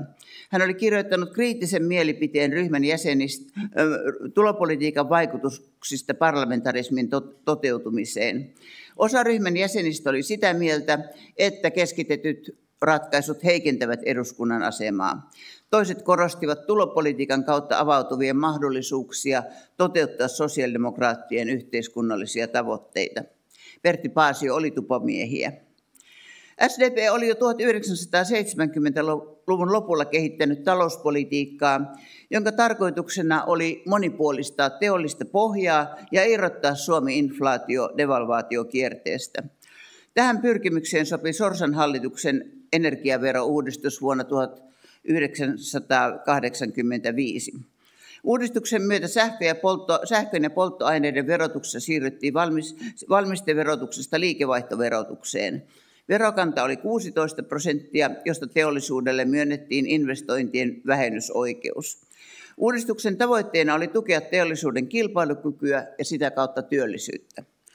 Eduskuntaryhmän punaisena tusinena tunnettu erityisesti entisistä pääluottamusmiehistä koostuva AY-siipi hyökkäsi voimakkaasti uudistusta vastaan, koska katsoi sen nostavan asumiskustannuksia erityisesti sähkölämmitteisissä omakotitaloissa. Pertti Paasio on muistellut, että juuri tämän kiista oli hänelle kaikkein vaikein asia eduskuntaryhmän puheenjohtajana. Ryhmä teki asiasta jo kerran kielteisen päätöksen, mutta joutui pyörtämään sen Sorsan uhatessa hallituksen erolla. Kerron tämän siksi, että vaikeus verouudistuksen hyväksymiseen kuvaa mielestäni hyvin Paasion poliittista ajattelua. Se ei noussut niinkään makrotalouden kauaskantoisiin sfääreihin, vaan lähtökohta oli lähes poikkeuksetta kansalaisten kokemus poliittisten päätösten välittämistä vaikutuksista heidän arkeensa. Paasion omia kielikuvia noudattaen voi siis sanoa, että hän oli sekä pienen että keskisuuren ihmisen asialla. Pertti Paasion valinta SDP:n puheenjohtajaksi kesäkuussa 1987 ei tapahtunut hänelle kaikkein suotuisimmissa olosuhteissa. Kalevi Sorsa ja Erkki Liikanen olivat kätilöineet Mauno Koiviston kanssa Suomelle uuden hallituspohjan, sinipunan, vastavetona porvaripuolueiden johtajien Paavo Väyrysen ja Ilkka Suomisen ja Christopher Taxellin ennen vaaleja tekemälle kassakaappisopimukselle. SDP lähti ensimmäistä kertaa kokoomuksen kanssa hallitukseen sitten K.A. Fagerholmin vuoden 1958 yöpakkashallituksen. Punamullan Suomessa kokoomus oli ollut sosiaalidemokraattien päävastustaja, niin se oli myös kevään 1987 eduskuntavaalitaistelussa, vaikka tarkkanäköinen havainnoitsija oli saattanut havaita jonkinlaista ovien klonksuttelua kokoomuksen suuntaan muun muassa Veikko Helteen Suomen sosiaalidemokraatissa julkaistussa haastattelussa. Kenttäväellä oli sinipunassa nielemistä ja kentän tunnoille herkkä Paasio oli punamultamiehiä. Toinen ongelma oli, ettei Pertti Paasio ollut puolueväen ykkösehdokas puheenjohtajaksi, kun Kalevi Sorsa ilmoitti vaalien ja hallitusratkaisun jälkeen vain vähän ennen puoluekokousta jättävänsä puheenjohtajan tehtävät. Väki odotti Matti Ahteen ja Erkki Liikasen kamppailua puheenjohtajuudesta. Kumpikin kieltäytyvät ja katseet kääntyivät Pertti Paasioon, joka voitti myötäehdokkaansa Vappu Taipaleen selvin luvuin puheenjohtaja-äänestyksessä. Kaikkein hankalimmaksi asiaksi uudelle puheenjohtajalle muodostui kuitenkin se, että hän oli jäänyt jo ennen puoluekokousta tehdyn hallituksen ulkopuolelle. Tilanteen korjaaminen osoittautui rankaksi prosessiksi. Ulkoministerin tehtävät ottanut Kalevi Sorsa oli käsityksessä, että sisäministeriksi nimetty Tampereen kaupunginjohtaja Jarmo Rantanen olisi halukas tekemään tilaa Paasiolle. Tieto oli oikea, mutta vanhentunut. Joka tapauksessa Sorsa julisti vappupuheessaan 1988, että puolueen puheenjohtajan paikka on hallituksessa. Siitä alkoi lähes vuoden kestänyt kujanjuoksu, josta kukaan ei saa kunniaa. Se sai ilmenismuotoja, jotka varmaankin loukkasivat Pepeä ja haittasivat lopulta myös puheenjohtajan ja puoluesihteerin suhteita. Tehtävän annon saanut puoluesihteeri teki parhaansa, mutta natsat ja taidot eivät riittäneet. Oli häkellyttävää, kuinka monet Paasion uskottuina ja luotettuina pitämät keskeiset vaikuttajat, hänen ystävänsä, osasivat perustella, miksi juuri se tai se ministeriö ei sovi Pepelle. Pertti Paasiosta tuli lopulta ulkoministeri helmikuun 1989 alussa. Tehtävä oli hänelle mieluinen ja sopiva, ja häntä arvostettiin ymmärtääkseni myös merikasarmilla. Kalevi Sorsa valittiin eduskunnan järjestäytyessä puhemieheksi Veikkauksen toimitusjohtajaksi jo nimitetyn Matti Ahteen jälkeen. Monet politiikan harrastajat katsovat näiden tapahtumien vaikuttaneen jopa kannattajajoukkojen muodostumiseen, kun SDP järjesti vuoden 1994 presidentinvaalien ehdokasasettelusta kaikille avoimen esivaalin. Ehdokkuudesta mittelivät ensisijaisesti Martti Ahtisaari ja Sorsa. Yleensä katsotaan, että puolueen puheenjohtajalla on oikeus päättää osallistumisestaan hallitukseen ja siitä, minkä paikan hän ottaa. Pertti Paasiolle oli kuitenkin vaikeaa, oikeastaan mahdotonta toimia omassa asiassaan. Sopuisa ja humani Paasio oli puolueväen arvostama ja tuntema, mutta monet aprikoivat jo ennen puoluekokousta, onko hän riittävän luja puolueen puheenjohtajaksi. Kalevi Sorsa puki asian näin onnitellessaan tuoretta puheenjohtajaa tämän valinnasta. Sitaatti. Mutta pelkkä ymmärrys, pelkkä kuuntelu ei riitä. Sinun mahdottomana tehtävänäsi on rakentaa ihmisten erilaisuudesta puolueen yhtenäisyys, sillä ilman yhtenäisyyttä puolue ei tee päätöksiä. Ja jos tekee, päätöksillä ei ole voimaa, ja ilman voimaa uutta yhteiskuntaa ei rakenneta. Siksi puoluekokous ei anna sinulle pelkästään ohjelmia. Puoluekokous antaa sinulle myöskin nuijan, ei villasukkaa. Pertti Paasio, joka määritti puheenjohtajan tehtävät sanomalla, että tämä on primus inter pares, vastasi Sorsalle näin. Sorsa sanoi, että tästä lähtien olet yksin. Ei minusta oikeastaan siltä tunnu, että minä yksin olisin. Se valtava luottamus, joka osakseni on tullut, osoittaa kyllä, että sosiaalidemokratia on joukkoliikettä. Puoluekokouksen päätösjuhlassa Paasipuistossa Pertti Paasio aloitti puheensa kuvailemalla siltasaarelaista maisemaa ja sen merkitystä sosiaalidemokraattiselle liikkeelle. Juhlan ympäristö kertoi luottamuksesta ihmisten kykyyn ohjata kohtaloaan ja muuttaa maailmaa. Sosiaalidemokratia on elävä kansanliike, rauhanliike. Paasio puuttui puheessaan myös valtionhoitajuuden ongelmaan, joka oli hänen pohdintojensa ydintä. Sosiaalidemokraattinen järjestökenttä ei voi olla vain virkatyönä syntyneiden ratkaisujen vastaanottoapparaatti ja sulatusuuni, hän sanoi. Hän arvosteli ylikorostunutta tilastojen palvontaa, joka hukkaa ihmisen oman kokemuksen. Suurten uudistusten, kuten työelämän uudistuksen ja verouudistuksen, tulee toteutua kansanvaltaisten prosessien kautta. Pertti Paasion puheessa hänen puheenjohtajakaudellaan toistuivat puolueen kansanliikeluonteen varjelu, ihmisten oman kokemuksen huomioiminen päätöksenteossa ja heikomman puolelle asettuminen. Suuria toiminnallisia avauksia ei juuri löydy. Pepe sanoikin usein, että tärkeintä on tehdä oikeita kysymyksiä. Paasion puheiden lukija voi tunnistaa hänessä myös populistin. Hän vastusti virkamiesvaltaa, etenkin jos oli kyse valtiovarainministeriön virkamiehistä tai kenraaleista, ja antoi kyytiä tutkijoiden lausunnoille. Ensimmäisessä puolueneuvoston kokouksessa puolueen puheenjohtajana syksyllä 1987 Paasio haukkui politiikan tutkijoita kovin sanoin. Sitaatti. Tiedemiehen otsaryppien alta tulee jotakuinkin yhdentekeviä latteuksia, joita kuka hyvänsä tavallinen kansalainen voisi ja osaisi samalla tavalla selittää.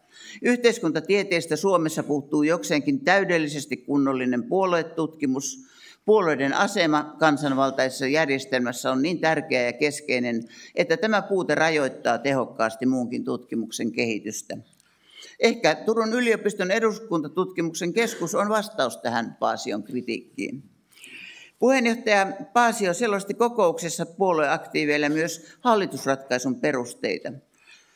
Sitaatti. Kysymys ihmisen asemasta rajun rakennemuutoksen oloissa oli avainasemassa, kun sosiaalidemokraatit päättivät perusteellisen harkinnan jälkeen lähteä uudenlaiseen rakennustyöhön. On luonnollista, että työväenpuolueen näkökulma rakennemuutoksen hallintaa koskevassa ohjelmistossa on juuri työntekijän, palkansaajan näkökulma. Tämä selviö tuntuu jääneen joillekin epäselväksi. Työelämän uudistus eli työntekijän aseman vahvistaminen irtisanomistilanteissa, perhepolitiikka ja asuntopolitiikka olivat Paasion painopisteitä. Hän ajoi sinnikkäästi asuntorahaston aikaansaamista ja kantoi lähes jokaisessa puheessaan huolta asuntopolitiikan joutumisesta markkinavoimien armoille. Syyksi asuntojen hinnan nousuun Paasio nimesi kilpailun puutteen rakennusliikkeiden välillä ja maapolitiikan ongelmat. Vasta vaalikauden loppupuolella hän otti esiin rahamarkkinoiden vapautumisen vaikutukset. Ajatukseen, että rajoitettaisiin oikeutta vähentää asuntolainojen korkoja verotuksessa, hän suhtautui kielteisesti, vaikka vähennysten oli todettu aiheuttavan nousupaineita asuntojen hintoihin muutoinkin kuumenneilla markkinoilla.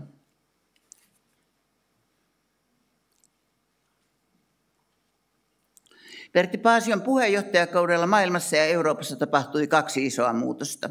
Ensimmäinen niistä oli toisen maailmansodan jälkeisen kahtiajaon päättyminen Berliinin muurin murtumiseen, itäisen Keski-Euroopan maiden vapautumiseen, Baltian itsenäistymiseen ja lopulta Neuvostoliiton hajoamiseen. Paasio seurasi kansainvälisen tilanteen kehittymistä pohdiskellen. Hän iloitsi kansainvälisten suhteiden lämpenemisestä ja aseiden riisunnan mahdollisuuksien paranemisesta, mutta kannanottoja leimasi varovaisuus. SDP:n puoluekokouksen poliittisessa tilannekatsauksessa Lappeenrannassa kesällä 1990 Pertti Paasio sanoi: kommunististen puolueiden yksinvalta ja sillä rakentuneet järjestelmät ovat sortuneet, hävinneet taistelun olemassaolosta, mutta mikä sitten on voittanut? Sitä emme vielä kykene pitävästi arvioimaan. Yhteyksissä Viron ja muiden Baltian maiden itsenäisyysliikkeisiin Paasio oli puoluetoimistoa varovaisempi, oli hän ulkoministeri. Puheessaan Jyväskylän talven Eurooppa-työväenliike 1990-luku seminaarissa Paasio kommentoi muutoskautta näin: on pelättävissä, että markkinoiden täydellinen vapautuminen saattaa johtaa talousjärjestelmiä muuttavissa Itä-Euroopan maissa pahimmillaan samantapaiseen tilanteeseen, joka Euroopassa vallitsi industrialismin ja kapitalismin nousun alkuaikoina. Toinen merkittävä kehityskulku Paasion johtajakaudella oli tietenkin eurooppalaisen integraation vahvistuminen. Euroopan sosiaalidemokraattien keskuudessa pohdinta aloitettiin EFTAn ja EEC-maiden puoluejohtajakokouksessa Berliinissä 1988. Siellä Paasio korosti puheenvuorossaan työntekijöiden kansainvälisten oikeuksien vahvistamista yritysten kansainvälistyessä. Pian tuon tapaamisen jälkeen pidetyssä SDP:n puolueneuvoston kokouksessa Paasio moitti eristäytymistä haikailevia ja totesi, että Suomen on huolehdittava parhaalla mahdollisella tavalla kansallisista eduistaan. Niihin sisältyi osallistuminen kaupallistaloudelliseen yhteistyöhön ja samanaikaisesti Suomen puolueettomuuden vaaliminen. SDP paneutui ponnekkaasti yhdentymiskehityksen avaamiin kysymyksiin. Puolueessa asiaa valmistelevaa työryhmää johti STS-pankin toimitusjohtaja Ulf Sundqvist ja eduskuntaryhmässä kansanedustaja Ilkka Christian Björklund. Pian perustettiin kautta maan opintopiirejä ja järjestettiin esitelmätilaisuuksia. Uskallan väittää, että integraatioon liittyvissä kysymyksissä kansanliike-idea toteutui hyvin. SDP:n aktiivit olivat valistuneita. Tuota pohjatyötä tarvittiin, kun tilanne eteni. Pertti Paasio ja puolue hänen mukanaan totesi vielä vuoden 1990 puoluekokouksessa, ettei Suomen puolueettomuus mahdollista EEC:n täysjäsenyyttä, vaan edut on turvattava EFTAn ja EEC:n välisen etäratkaisun myötä. Keväällä 1991 puolueen integraatioryhmä tuli kuitenkin johtopäätökseen, että on syytä hakea Euroopan yhteisöjen jäsenyyttä. Ulkoministerin tehtävistä hallituksen vaihdoksen myötä juuri luopunut Pertti Paasio julkisti puolueen täsmentyneen kannan SDP:n Keski-Suomen piirikokouksessa huhtikuun lopulla. Hän totesi, että ETAa koskevissa neuvotteluissa oli jouduttu ylipääsemättömiin vaikeuksiin järjestää EFTA-maiden osallistuminen sisämarkkinoita koskevaan päätökseen. Ei ollut järin innostunut ekonomistien puheenvuoroista, eikä tuntenut kovin suurta harrastusta talouspolitiikan suuriin linjoihin. Kansalaisten omakohtainen kokemus oli ratkaisevaa. Lappeenrannan puoluekokouksessa vajaa vuosi ennen maaliskuun 1991 eduskuntavaaleja Pepe puhui talouspolitiikasta näin. Sitaatti. Taloudellista kehityksestä kertovat tunnusluvut antavat aihetta huoleen. Vientimme ei ole vetänyt aikaisempaan malliin ja ulkomaankauppamme tasapaino on entisestään huononemassa. Mihinkään paniikkiin ei ole syytä. Laskusuhdanteen on joskus tultava. Sitaatti päättyy. SDP:n marraskuun puolueneuvostossa 1990 Paasio pohti vaaleihin valmistautumisen ja tarvittavien talouspoliittisten toimien suhdetta varsin avomielisesti. Sitaatti. Budjetin aukirepiminen on liioittelua, eivät nuo summat niin suuria ole. Huomiota on kiinnitettävä silti parlamentaarisiin menettelytapoihin. Ei ole tavatonta ja luonnotonta, että vaalien läheisyys vaikuttaa poliittiseen käyttäytymiseen ja poliitikkojen käyttäytymiseen. Se on hyväksyttävää sekä inhimillisyyden että demokratian kannalta. Paasion tasoitteleva puhe budjetin auki repimisestä ja vaalien ymmärrettävästä vaikutuksesta päätökseen johtui alkusyksyn tapahtumista sekä eduskunnassa että puolueessa. Syyskuun 25. päivänä pidetty eduskuntaryhmän kokous sai käsiteltäväkseen hallituspuolueiden eduskuntaryhmien välillä saavutetun sovun lisäyksistä hallituksen budjettiesitykseen. Kokoomuksesta neuvotteluja veti ryhmän puheenjohtaja, myöhemmin tiukasta talouskurista tunnettu Iiro Viinanen ja SDP:stä ryhmän varapuheenjohtaja Saara-Maria Paakkinen. Ryhmäkokouksissa iloittiin neuvottelujen tuloksesta. Yleinen arvio oli, että kansalaiset arvostavat vaaleissa edustajien hyviä töitä, jotka tässä tapauksessa olivat muun muassa kansaneläkkeen lisäosan korotus ja opintorahan nostaminen. Erässä puheenvuorossa sanottiin, että äänestäjät käänsivät jo vuonna 1987 selkänsä Kalevi Sorsan vastuulliselle linjalle, nyt pitää ottaa toisenlaista otetta. Samassa kokouksessa käsiteltiin myös puoluetoimikunnan asettaman niin sanotun vaihtotaseryhmän raporttia. Ryhmän tehtävä oli analysoida taloustilannetta ja esittää toimenpidesuosituksia sen hallitsemiseksi. Analyysi oli synkkä. Vaihtotaseen vaje oli noin 27 miljardia markkaa ja oli nousemassa 30 miljardiin eli 3–4% bruttokansantuotteesta. Suomen viennin kansainvälinen kilpailukyky oli heikentynyt 10 vuodessa 15% eikä viennin kasvu ollut näkyvissä. Suomi oli ajautumassa syvään lamaan ja suurtyöttömyyteen. Talouspolitiikan asiantuntijoista koostuvan ryhmän esittämiä vaihtoehtoja olivat seuraavan vaalikauden mittainen verta ja hikeä -ohjelma tai ensi alkuun markan ulkoisen arvon alentaminen. Kolmas vaihtoehto oli, ettei tehdä mitään ja sen asiantuntijaryhmä tyrmäsi. Vaihtotasetyöryhmän työ sai eduskuntaryhmässä täydellisen tyrmäyksen. Saman kohtalon se koki myös puolueelimessä, jossa katsottiin, että vaaleihin on valmistauduttava ilman ekonomistien pelottelupuheita. Niihin saattoi laskea raportin esitellen Pekka Korpisen profeetalliset ja turhautuneet sanat jo mainitussa eduskuntaryhmän kokouksessa. Sitaatti. Saatte kyllä puhua velkaisille äänestäjille, miten viisasta tämä kansaneläkkeiden ja muiden korotus oli. Kuinka moni kapinanmielinen on tekemässä konkurssia, asuntoja pakkohuutokaupataan, opintolainoja ei saa eikä pystytä ottamaan, Korpinen ennusti. Ikävä kyllä aika oikein. SDP lähti kevään 1991 eduskuntavaaleihin ohjelmalla, jonka tunnus oli sinulle, Suomelle, Euroopalle. Siinä käsiteltiin Suomen aseman turvaamista Euroopan yhdentyessä, ympäristökysymyksiä ja perinteisiä työelämän ja sosiaalisen oikeudenmukaisuuden teemoja. Puolue hävisi vaaleissa 100 000 ääntä, paikkoja menetettiin 8. Uusi 48 edustajan eduskuntaryhmä oli saman suuruinen kuin puoluehajannuksen aikana vuonna 1958. Vaalitappion jälkeisessä puolueneuvoston kokouksessa 24.3.1991 Pertti Paasio totesi, että puolue oli kärsinyt ehkä historian suurimman vaalitappionsa, eikä sillä ollut edellytyksiä osallistua hallitusneuvotteluihin. Paasio sanoi, että vaaliohjelman Eurooppa- ja ympäristöteemat menettivät nopeasti ajankohtaisuuttaan rajun laskusuhdanteen vuoksi. Myös yhteistyö kokoomuksen kanssa on painanut jäsenistön ja kannattajien mieltä odotettua enemmän. Kentän ja kansanedustajien kritiikki oli kovaa.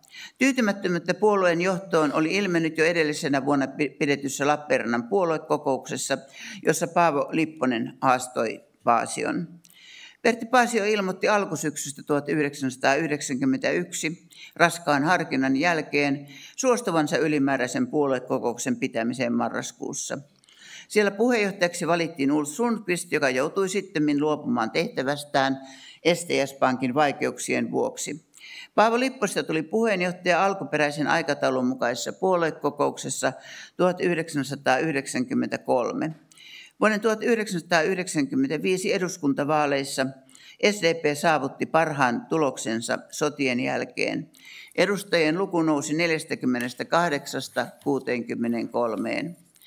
Vaalikampanjan avajaisissa tammikuussa 1995 Lipponen sanoi, että vaalikaudella on tehtävä 20 miljardin markan säästöt, joihin sateenkaarihallituksen puolueet sitoutettiin ihan hallitusneuvottelujen aluksi.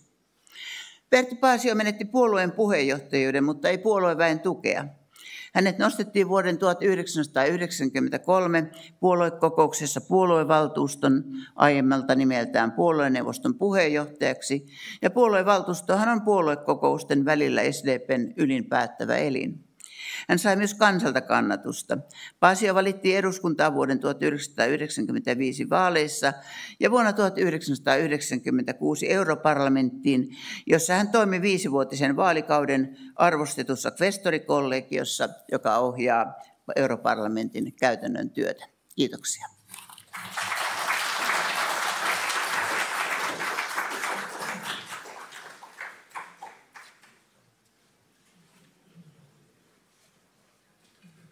No niin, kiitoksia Ulpu Iivari. Meillä on tuohon ohjelmasta katsotaan niin 5 minuuttia aikaa, eli jos on halua esittää kysymyksiä, niin nyt on ainakin yhdelle yleisökysymykselle aikaa.